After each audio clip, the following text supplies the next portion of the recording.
My name is Gianpiero Petriglieri, I'm a professor at INSEAD, and over the past 20 years I've been researching leadership and learning in the workplace.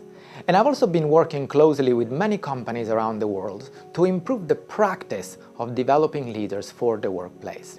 And let's face it, over the past 2 decades, there's been a lot of interest, but also some dissatisfaction with leadership development. And often hear executives in human resources and beyond say, we need more and better leaders, and we need new and better ways of developing those leaders. And I agree entirely. That's why my colleagues and I have been refining a unique approach to leadership development that focuses on humanizing leadership to transform organizations. It's an approach that recognizes that leadership development these days needs to achieve multiple aims. It needs to improve performance and facilitate change, and it also needs to foster meaningful work, more inclusive workplaces, more responsible and sustainable ways of doing business. In other words, it needs to keep your organization's strategic engine running, and it needs to keep the heart of its community beating. And I believe that it must do both, and it can do both, but only if it pays equal attention to the leader as a whole person, and to the groups and the organization, to the world in which they work. The first principle underlying this approach is that leadership is personal, but it's never just about you. Leaders matter because organizations and systems don't come into being or change on their own. Someone somewhere has an idea, feels strongly about it, and does something that initiates a process. And when things work out, that process leads to fundamental changes in the identities and activities of an organization. A change in who we understand we are in the world and in what we do in that world. That someone who initiates something new, that someone who renews something old, that someone who's trying to change the world for the better, even if only a very small part of the world, we call them a leader.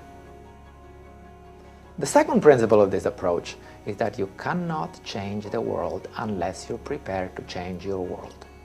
Deep personal change and broad organizational transformation need to go hand in hand, otherwise neither will go very far.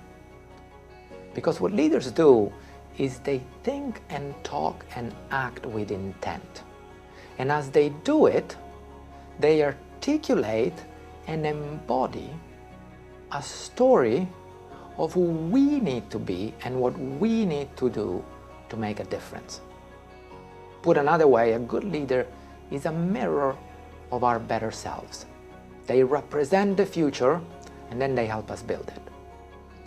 And the third principle is that you don't learn to do all of that through lectures or on your own. You learn to represent the future and to help others build it from experience with others. And to help you learn, you need 2 things. You need a space to clarify your intent and commit to it. And you need the tools and the support to then bring that intent to life. That's what our approach to leadership development is all about in practice. And over the years, my colleagues and I have developed a portfolio of methods to put those principles into practice and give people the space and the tools and the support they need to lead with intent together in their specific jobs and in their unique organizations.